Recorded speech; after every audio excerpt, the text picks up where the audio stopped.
Hace unos años pasé una tarde en la Biblioteca Pública de Nueva York con las notas de Ford. Ahí es donde solía tomar estas notas en estas pequeñas tarjetas y las guardaban todas en la Biblioteca Pública de Nueva York para que puedas ir y descubrir cómo leía. Es realmente bastante sorprendente. Si no has leído a Ford, es maravilloso. Es muy divertido. Mucho más divertido que yo. Pero gracias. Voy a dar esta conferencia, es bastante formal.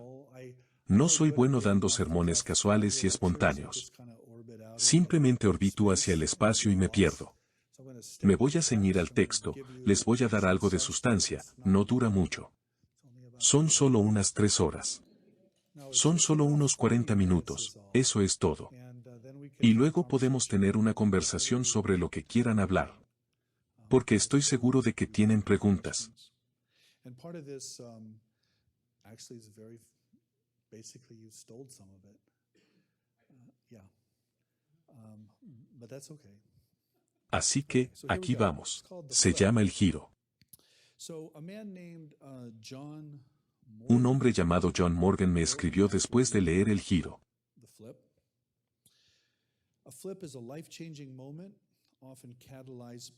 Un giro es un momento que cambia la vida, a menudo catalizado por un trauma o algún otro evento extremo, en el que una persona entra en un estado alterado de conciencia y posteriormente invierte o gira su perspectiva metafísica.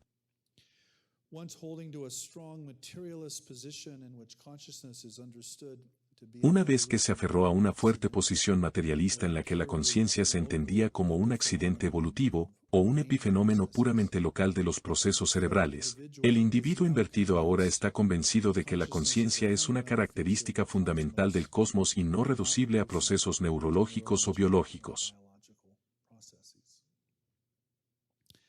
Volvamos a John Morgan.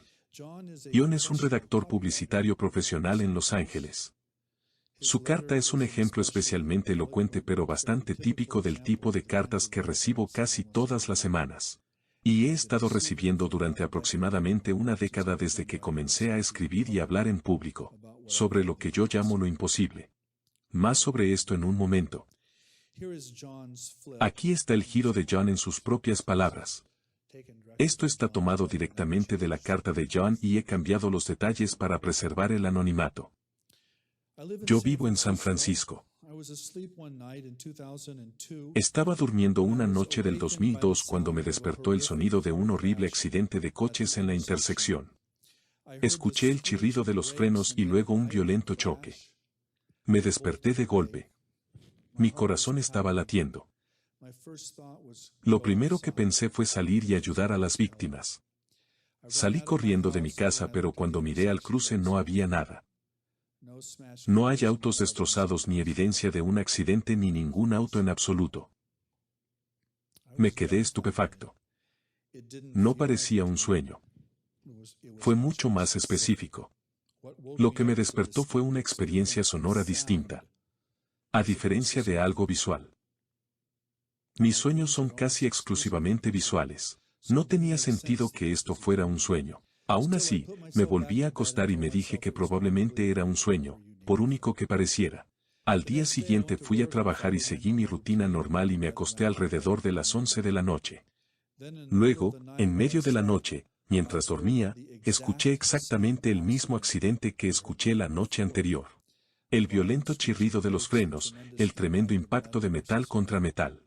De nuevo me levanté de golpe en la cama, recuerdo claramente estar confundido. ¿Esto fue anoche? ¿Por qué se repite? ¿Qué está sucediendo?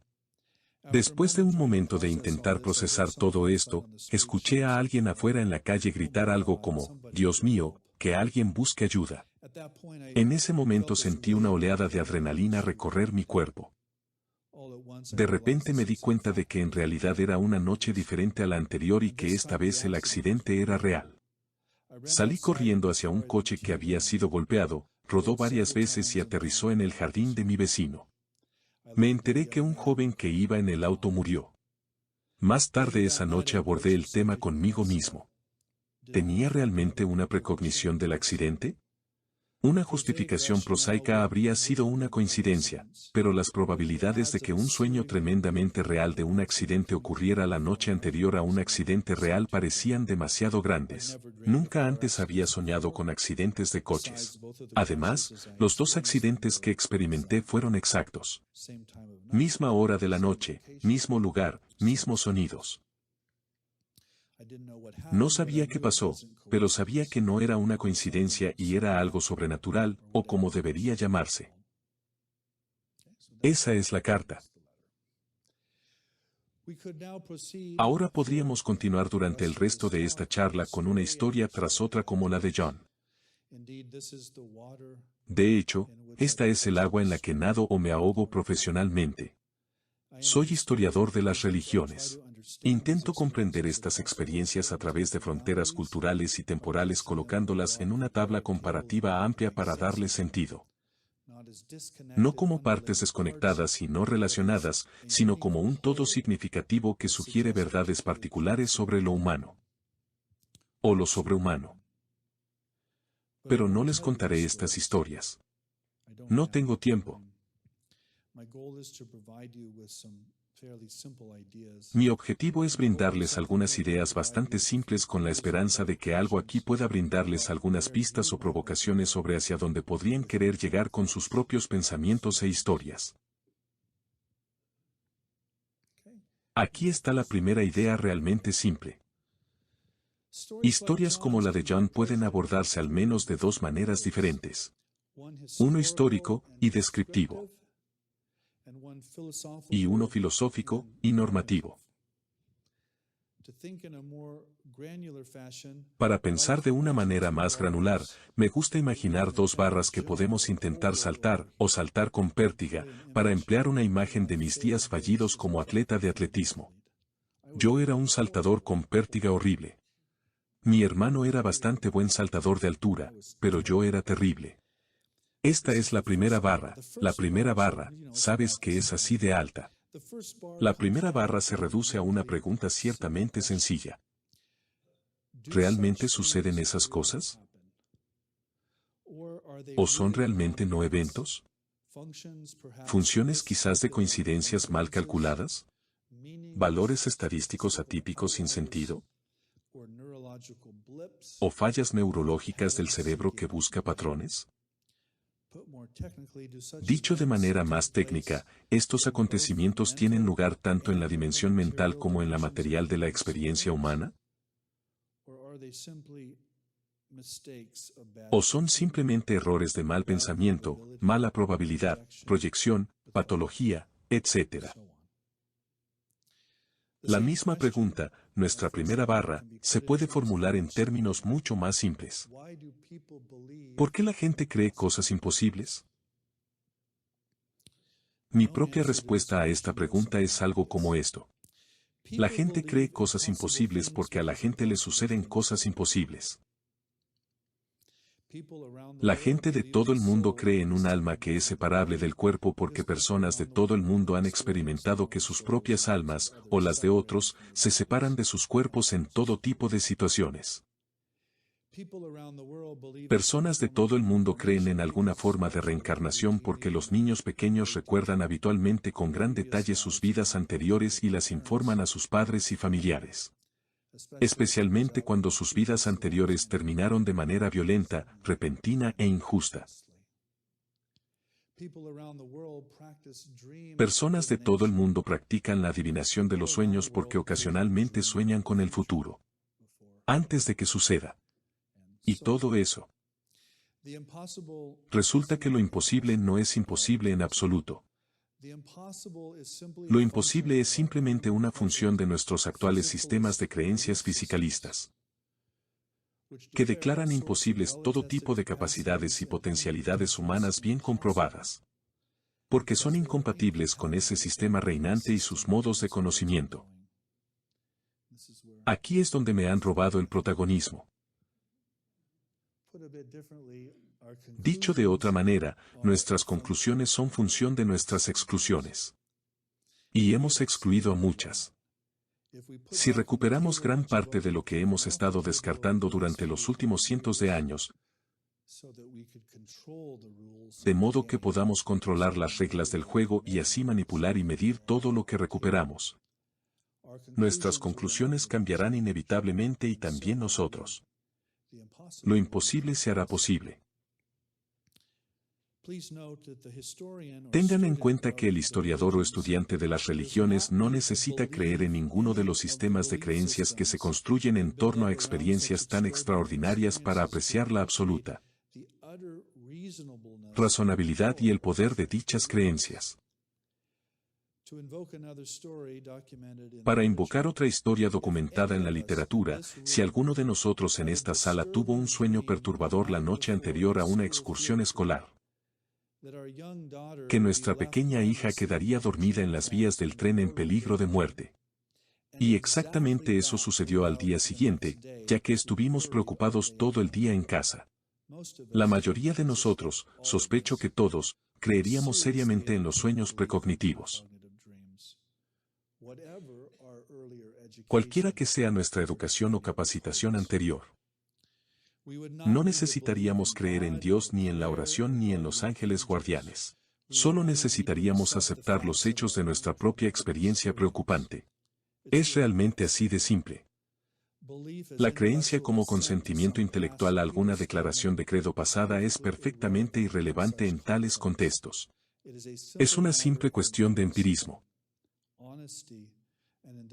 honestidad y en este caso el temor bien fundado de los padres.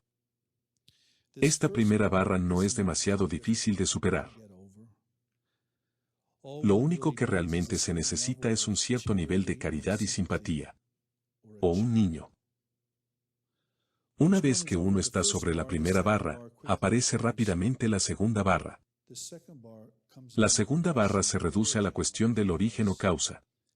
Dice algo así. Si estos fenómenos son parte de nuestro mundo material mental, ¿cómo funcionan exactamente? ¿Hay mecanismos involucrados? ¿O la búsqueda de un mecanismo está fuera de lugar, y en cambio, deberíamos buscar significado y propósito? Estas preguntas, a su vez, llevan naturalmente a otra. ¿Pueden estos acontecimientos decirnos algo importante sobre nosotros mismos? ¿Sobre la naturaleza de la conciencia como tal? Tomen la experiencia de John. Si aceptamos que tal audiencia sucedió, las cosas sucedieron tanto en su mundo de sueños, la primera noche, como afuera de su ventana la segunda noche. Yo acepto ambos. Entonces, tales acontecimientos bien pueden indicar algo muy profundo sobre la conciencia humana, y en particular, sobre la ubicación de la conciencia en el tiempo. Después de todo, el evento sugiere que la conciencia, particularmente cuando se ve alterada por la gravedad emocional de una pesadilla y una tragedia inminente, puede no estar completamente ubicada en lo que llamamos el presente. El ahora de la conciencia podría estar mucho más extendido de lo que imaginamos. Puede que no seamos los prisioneros de la historia y del tiempo que imaginamos. La primera barra y la segunda. Primera barra, ¿acaso suceden? Segunda barra, si suceden, ¿cómo funcionan? ¿Qué está sucediendo? Lo que me lleva ahora a la tercera. La tercera barra pregunta, pero si estos fenómenos imposibles de hecho tienen lugar tanto en la dimensión mental como en la material, que es la primera barra, y sugieren algo sobre la naturaleza de la conciencia, que es nuestra segunda barra, podrían también apuntar o nos señalan verdades fundamentales sobre el universo físico del cual somos expresiones evolucionadas desde hace mucho tiempo. ¿Podrían estos acontecimientos tener algo importante que decir sobre el comportamiento y la estructura del espacio, tiempo, energía y materia? Tomemos nuevamente la pesadilla precognitiva de John. No es solo un sueño. También es un experimento de Duncan, un experimento mental que pide ser pensado. Y una vez pensado, claramente implica o conduce a algo parecido a la posición filosófica del eternismo. or a block cosmology, o una cosmología de bloques en la que el futuro ya existe. En realidad, este es un modelo cosmológico bastante común en la física actual, en el que todo el universo está ahí. Y estamos atravesándolo, pero el pasado, el presente y el futuro están listos ahí mismo. La precisa audición precognitiva de John sobre algo en el futuro cercano no prueba tal cosmología, por supuesto, pero actúa claramente como un signo muy sugestivo de la misma. Nos incita a explorar en esa dirección particular. Es una ramita rota a la caza. Una señal en el camino, pero solo si reconocemos la ramita como una señal. Solo si sabemos leer las sutiles ramitas del suelo del bosque en nuestra casa intelectual. Fácilmente uno de los mejores ejemplos de un erudito que intenta superar las 3 barras es Paul Marshall. En su reciente La forma del alma, lo que las experiencias místicas nos dicen sobre nosotros mismos y la realidad. Tengan en cuenta el subtítulo. Marshall tiene una formación seria en ciencias naturales en Cambridge, particularmente en física, y está convencido de que las experiencias místicas profundas, incluida la suya propia, tienen algo crucial que decirnos no solo sobre la naturaleza de la conciencia, sino también sobre la estructura fundamental y el comportamiento del universo físico. Ya sea que las especulaciones altamente reflexivas de Paul sean correctas o no, y no voy a entrar en eso, esta es precisamente la dirección general que espero que podamos tomar ahora. El empleo de estados místicos tanto históricos como personales como generadores de filosofía y modelos científicos futuros. Tengan en cuenta que no les estoy pidiendo que crean en nada, ni tampoco pretendo tener ningún conocimiento seguro. Simplemente digo, que creo que deberíamos avanzar en esa dirección. Estoy leyendo las ramitas rotas en el suelo del bosque para encontrar la manada de alces. Lo que estoy sugiriendo es que hay experimentos mentales vivos a nuestro alrededor si tan solo los asumiéramos y pensáramos. Con este mismo pequeño espíritu, permítanme compartir con ustedes mis propias apuestas intelectuales. Primero, una renuncia ontológica muy general, luego 4 más específicas. Voy a ser un poco técnico aquí, pero creo que esto ayudará a nuestra discusión. Mi apuesta más general es que lo total, o el todo, recogido o intuido de la literatura mística sugiere fuertemente que la conciencia y el cosmos son 2 modos, o expresiones, de la misma realidad fundamental, que se manifiesta en nosotros como sujetos que conocen y experimentan. El mundo es uno, aunque se vuelve 2 en nuestras experiencias cuando lo dividimos en nuestro conocimiento y sensación. Es entonces cuando nos convertimos en sujetos humanos y somos socializados en diversas cosmovisiones e identidades reinantes. No hacemos esto consciente o intencionalmente, mucho menos como individuos. Hacemos esto en virtud de nacer en un cuerpo, lenguaje, familia y comunidad específicos, y convertirnos en sujetos socializados o personas que conocen los objetos físicos. Es decir, que dividieron el mundo en 2 dimensiones básicas, la mental y la material, o lo cultural y lo natural.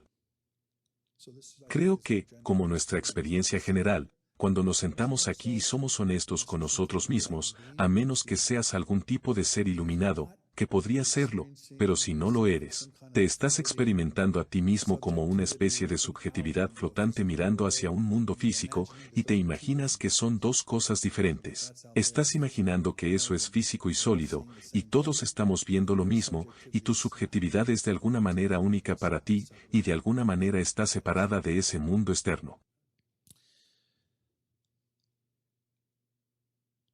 La realidad siempre sigue siendo algo diferente o más en su fundamento, pero también se convierte en todas las cosas, egos y mundos culturales que conocemos y creemos aquí arriba. La realidad es una, pero realmente se vuelve 2 en nosotros. Nosotros somos los divisores. Dividimos la realidad, pero en realidad ya es una. En resumen, me inclino fuertemente por algún tipo de imagen monista en un modo de doble aspecto. He empleado este modelo en mis escritos para entender lo imposible como un colapso significativo de la distinción sujeto-objeto, es decir, como una revelación temporal del aspecto dual de la naturaleza monista de la realidad. Mi opinión o mi apuesta es que tales acontecimientos paradójicos no son más que tonterías filosóficas o problemas neurológicos. Son señales importantes en el suelo del bosque que señalan un cosmos profundamente conectado. Ese es un mundo en el que sueños imposibles como el de John Morgan se vuelven completamente posibles. Este colapso parcial o completo de la estructura sujeto-objeto, conocido parcial y oscuramente en acontecimientos imposibles, y más plena y directamente en experiencias místicas, apunta a lo que quiero llamar el futuro del conocimiento. Si tal futuro de conocimiento les parece demasiado amigable para el gorila de la religión en nuestra sala de estar, permítanme recordarles que la ciencia y la tecnología modernas no han eliminado de ninguna manera las sensibilidades espirituales de la gente moderna. Muy por el contrario, han sido tremendamente productivas en nuevas ideas y expresiones espirituales. Piensen en la literatura psicodélica o cercana a la muerte, o en la literatura cada vez mayor sobre la filosofía de la física cuántica, que no habría sucedido sin los avances de la tecnología biomédica, la química moderna, y por supuesto, la física cuántica. Todos estos son ejemplos de literaturas místicas modernas que simplemente no existían antes de estas tecnologías y ciencias. Estas ciencias están produciendo nuevas formas de ser, tal vez no religiosas, pero sí espirituales. Tampoco habrían existido tales literaturas modernas sin el papel central de los propios científicos. La literatura sobre filosofía cuántica, por ejemplo, no nació en la contracultura de los años 1960 ni por entusiastas de la nueva era en los años 1980, como suele afirmarse comúnmente. Nació al comienzo de la mecánica cuántica en figuras fundadoras como Schrödinger, Bohr y Pauli, cada uno de los cuales vio los profundos paralelos o correspondencias que resuenan entre estas diferentes formas de experiencia y expresión humana, la matemática y la mística. Entonces, toda esta literatura sobre lo cuántico está de alguna manera relacionada con lo místico, todo se remonta a los propios fundadores. Los científicos fueron los pioneros de esto, no algo reciente. La imaginación religiosa y sus poderes siempre han estado trabajando detrás de escena secular dentro de una especie de historia esotérica de la ciencia.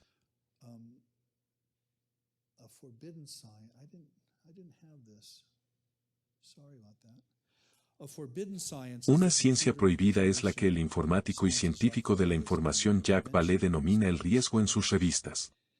Es hora de reconocer esta historia más completa de la ciencia, una ciencia que no es tal como la imaginan o proclaman unos pocos fisicalistas dogmáticos de élite, sino que en realidad ha practicado y vivido en el terreno y en el armario metafísico. Si andas con científicos, sobre todo los científicos que, ya sabes, son un poco más valientes. Son criaturas fascinantes, y a menudo, tienen exactamente este tipo de experiencias. Y hablarán de ellas tomando una cerveza o en privado. No necesariamente escribirán sobre ellas ni hablarán de ellas en público. Se está produciendo una especie de efecto de encierro. Creo que es un problema cultural más amplio.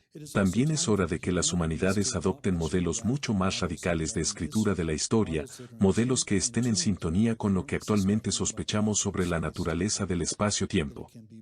Que pueda doblarse y curvarse, incluso volverse sobre sí mismo, que no fluya en una sola dirección. ¿Te imaginas cómo sería una historia que tomara los fenómenos precognitivos como hechos? ¿Te imaginas cómo podríamos ser? No pretendo la objetividad. De hecho, por razones filosóficas que ya he insinuado, negaría tanto la autonomía de un ámbito material puramente objetivo como, en consecuencia, el ideal de la objetividad como tal como una postura adecuada. La objetividad es una verdad a medias. También lo es la subjetividad. Hablo justo debajo, o justo encima de ambos, por la convicción de que el futuro del conocimiento llegará cuando seamos capaces de ver ambos como efectos temporales de nuestra propia existencia como sujetos que perciben un mundo aparentemente objetivo, y salir de esta división en un terreno más fundamental que precedió a nuestra propia existencia, y que permanecerá mucho después de que nosotros, como pequeños egos, ya no existamos. El rostro que teníamos antes de nacer, para invocar un acertijo zen.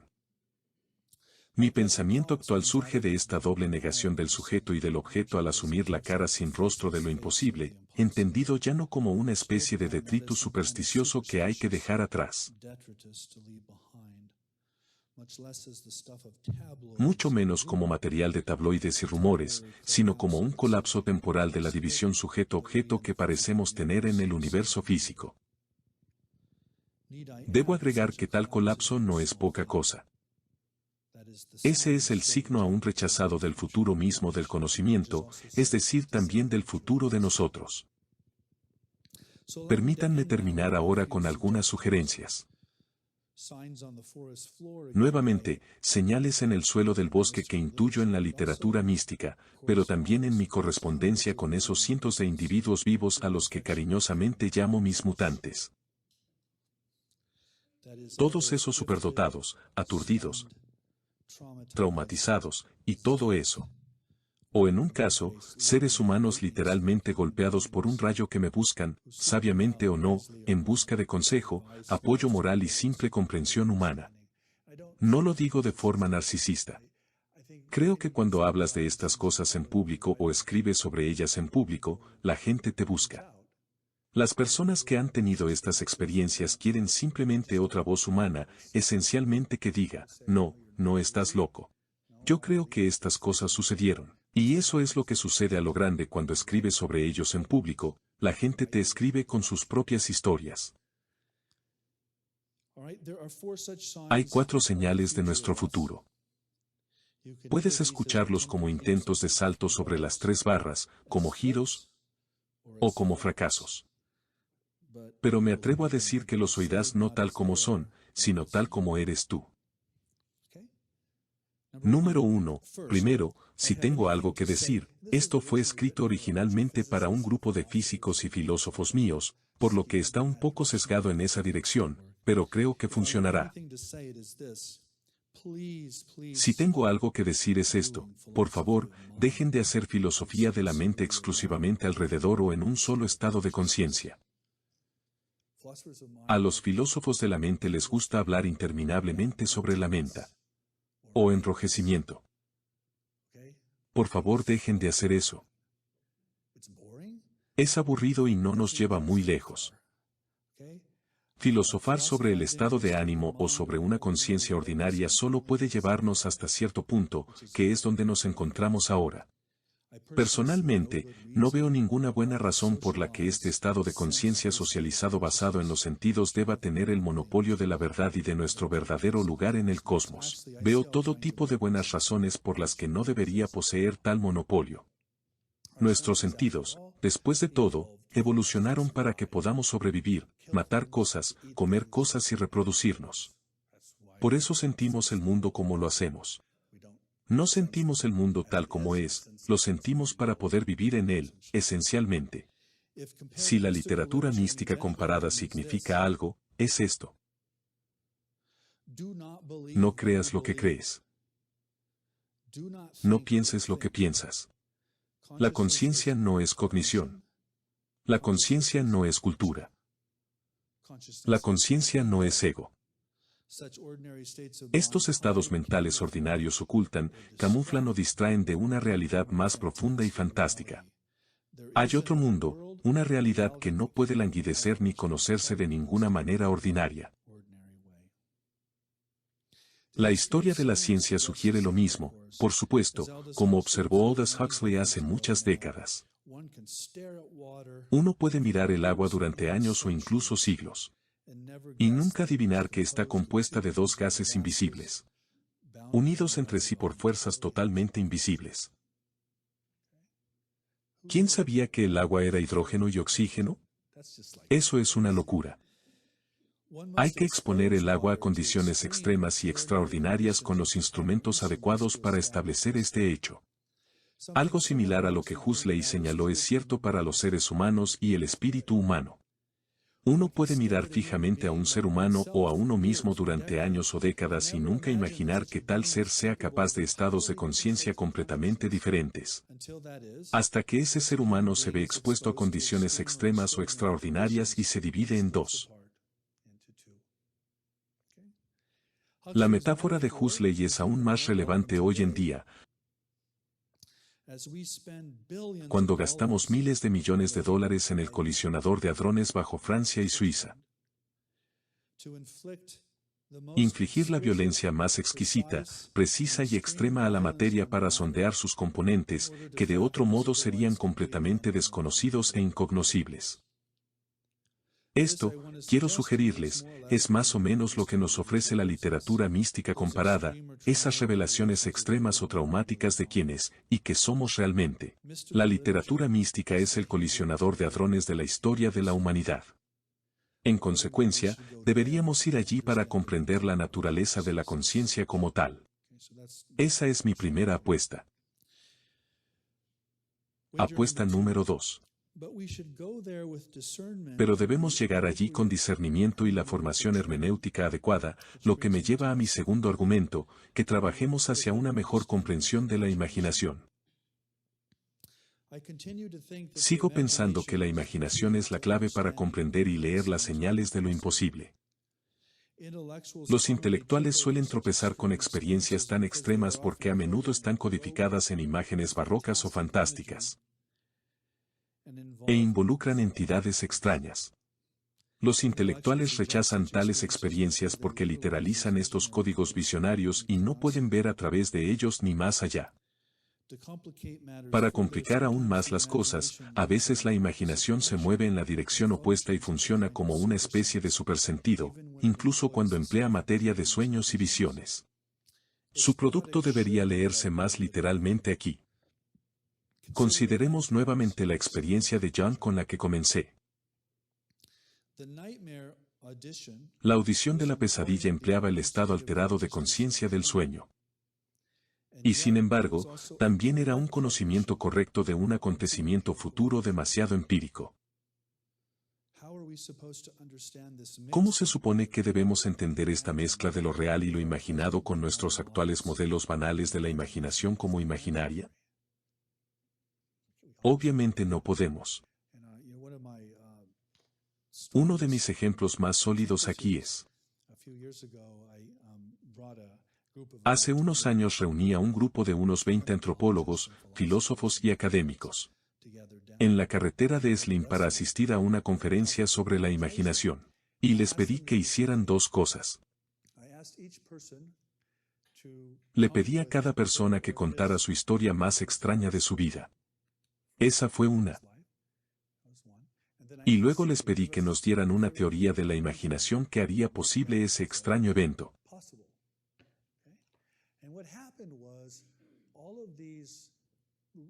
Y lo que pasó fue que todas estas personas realmente inteligentes tenían una historia loca que no tenía ningún sentido. Pero en realidad le pasó a él o ella. Y nadie tenía una teoría de la imaginación. Básicamente, superaron la primera barra, pero ni siquiera intentaron superar la segunda porque simplemente carecemos de cualquier modelo de imaginación para hacer que estas cosas tengan significado. Simplemente no tenemos uno. En tercer lugar, creo que la evidencia textual e histórica de algún tipo de capacidad adivinatoria de la mente humana es abrumadora. Para cualquiera que decida dedicar los años necesarios a examinar las pruebas. Esta misma evidencia sugiere además algún tipo de cosmología en bloque de la unidad del espacio-tiempo. Se trata de una especie de universo en el que el futuro ya existe y puede retroceder en el tiempo para señalarlo a un ser humano, a menudo de manera muy simbólica o indirecta. En mi libro he dado varios ejemplos de este fenómeno del tiempo de bloqueo. Pero el antropólogo Eric Wargo nos ha dado acceso a cientos de ellos en su reciente trabajo sobre lo que tan elegantemente llama el tesseracto del cerebro humano y sus bucles de tiempo creativos. Recomiendo altamente este libro. En cuarto lugar, y de manera más especulativa, y recuerden que originalmente estaba hablando con un grupo de filósofos míos que simplemente estaban obsesionados con el cerebro.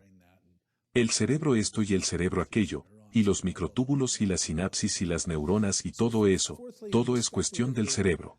En cuarto lugar, y de manera más especulativa, me gustaría sugerir que si realmente queremos localizar el lugar preciso en el cuerpo humano donde la conciencia se recibe inicialmente, se traduce por la imaginación y finalmente se transforma en una persona, no deberíamos limitarnos a mirar en el cerebro. También deberíamos estar mirando la región del corazón. Digo esto porque esto es lo que sugiere la literatura mística.